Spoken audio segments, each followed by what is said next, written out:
Hello and welcome to Conversations with Dr. Stephen Greer. I'm Dr. Greer of SeriousDisclosure.com and Disclosure Project and CSETI. And I'd like to thank the folks at the World Puja Network for hosting us here every 2 weeks to bring you updates on what we're doing. This is a really exciting time because the film Sirius is coming out and has come out. And thanks to all of you who have helped crowdfund it, we're able to bring forward all this information to the public. And I want to point out that the film is really a portal into a whole body of evidence and information that we're loading up on our website, which is, again, Sirius, S-I-R-I-U-S, Disclosure, all one word, SeriousDisclosure.com.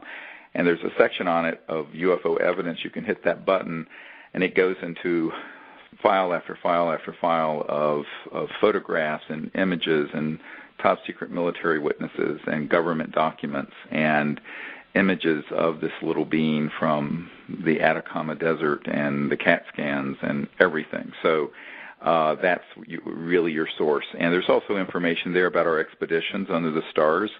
And, of course, our primary project has been and continues to be our diplomacy, where we are making contact with these visitors from other star systems who are coming to Earth.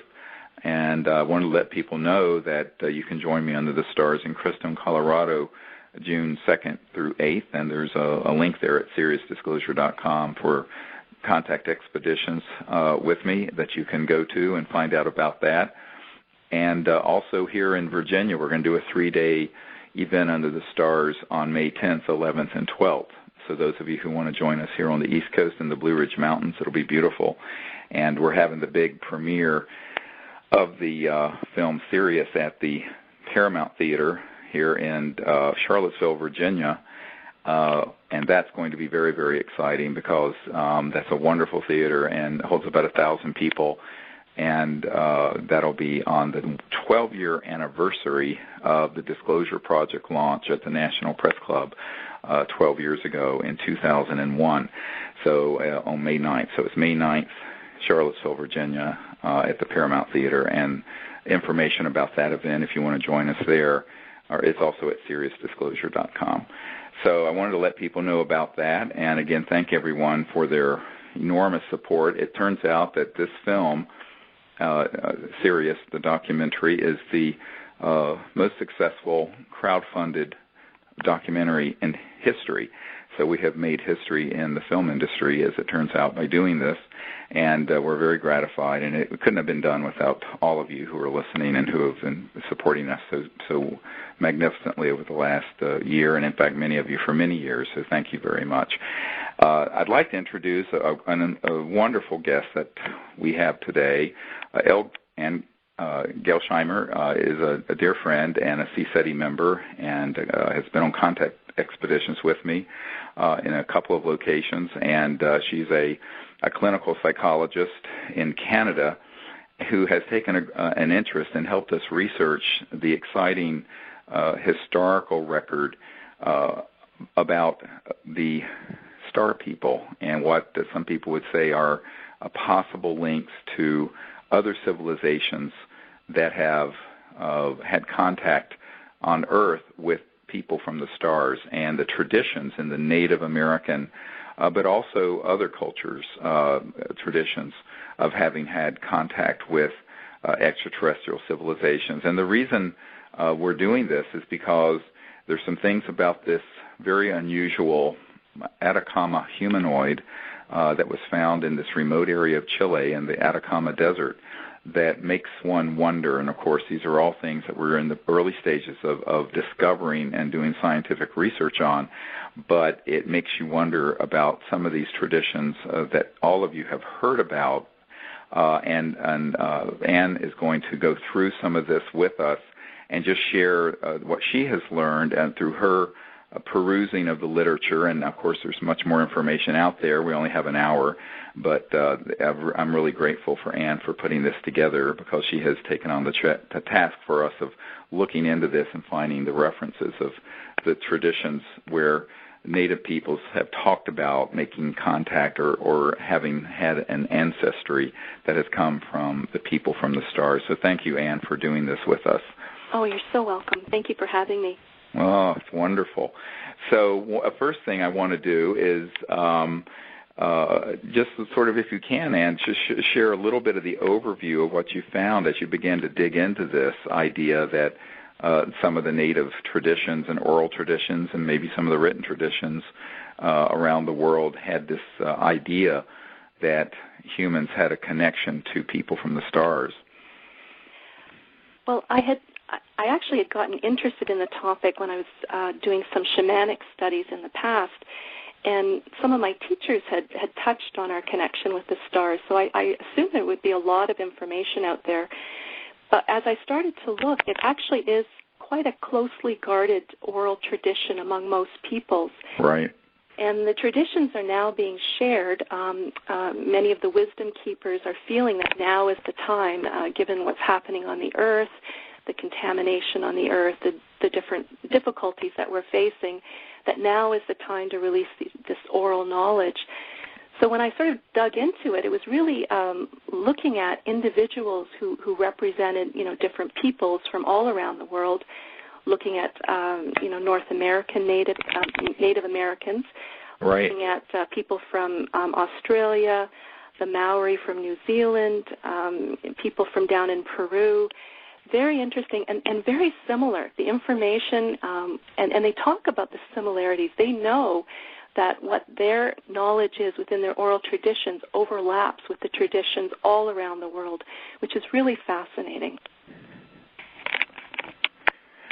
Right, and it's interesting because my own background, my father was half Cherokee Indian, and in the Cherokee tradition, it's my understanding that they have felt that they had descended from those from the Pleiades. And here where I live now in Virginia, the Shenandoah, in fact, my home, I'm looking out right now at the Shenandoah National Park from my farm here in Virginia. And Shenandoah, it means daughter of the stars or daughter from the stars, which I think is really an interesting fact. Most people have, of course, heard the word Shenandoah, but didn't know that that's what it meant in native tongue. So there are these traditions. So are there any specific ones you want to sort of begin to discuss that you found? Sure. Like that. Yeah, if we start with just translations of names, that's very interesting. The Anishinaabe tribe, their translation of their name is people let down from the sky.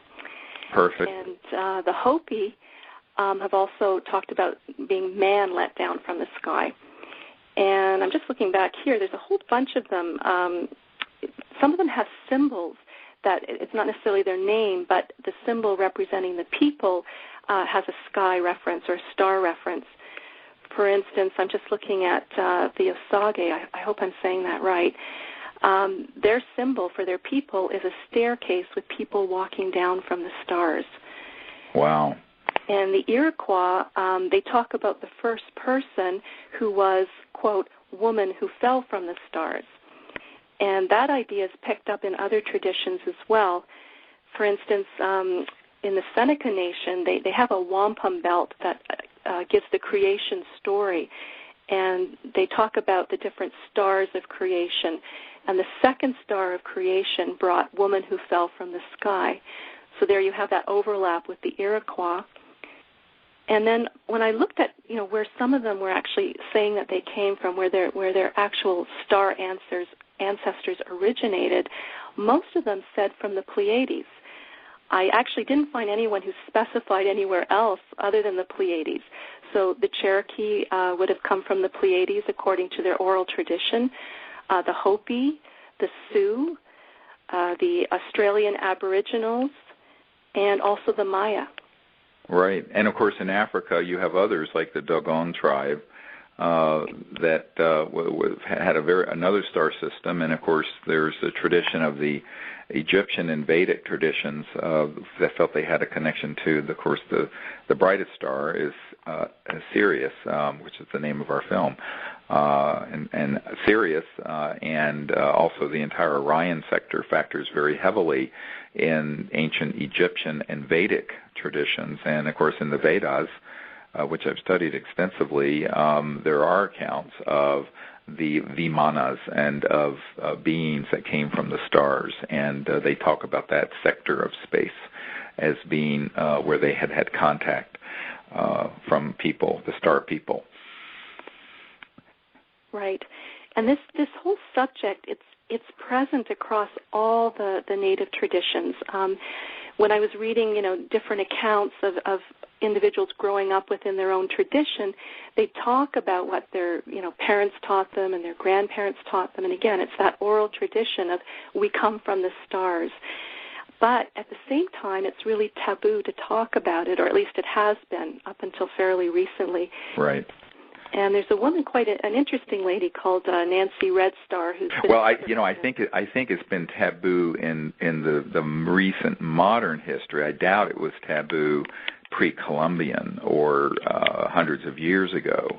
But of course, once the missionaries got hold of the native peoples in North and South America and Mesoamerica, then I'm quite sure it probably became quite taboo.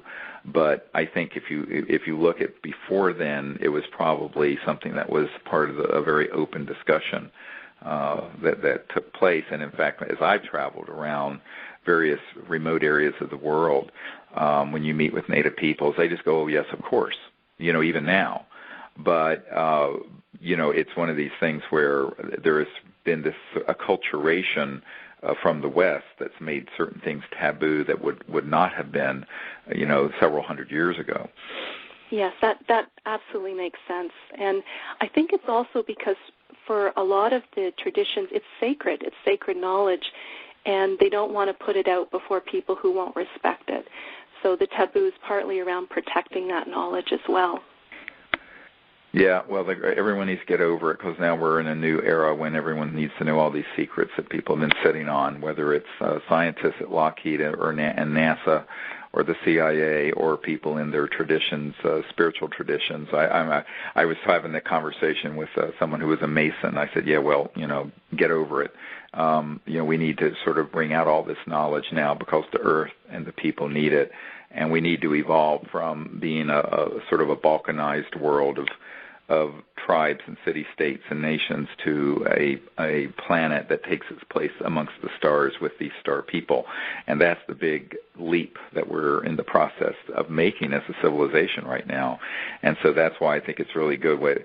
Part of what I'd like to encourage people to do is that folks who are native, connected to native cultures all over the world who may hear this interview, is to encourage their elders and people who are holding this knowledge to step forward courageously and speak of it openly. Yes, that's very true. That's what the wisdom keepers are now coming forward from the various traditions, and they're saying exactly that. We have to do it now. It's right. Essential for the well-being of the Earth and the preparation of human beings for our evolution. Absolutely. Well, what are some of the other, I know you were getting ready to say something about some researchers who have found from various cultures some more in-depth information. I was going to mention a woman, Nancy Red Star, who's done a lot of research in this area. So if people are listening to the show and they're interested, she has a documentary coming out on this topic and a book as well that's already available. But, she was talking about how hard it was initially when she was doing her research to actually get this information. She had to go down to Central America and Mexico, where she said it was actually much easier. The wisdom keepers down there felt much freer about talking about this information. Right. Yeah, absolutely. One of the reason, and people may be wondering where the connection is with what's going on. Of course, everyone has probably seen the media coverage of what we're doing with this 6-inch tall, 13-centimeter being. And the reason I'm going to connect some dots here, although they can't be definitively connected, but I'm just going to open some ideas and some hypotheses to people. And as I do so, I want to share some of our findings. Some of you may have heard part of this in the media. I know it's been the number one story on Huffington Post in the past couple weeks and elsewhere, but it's now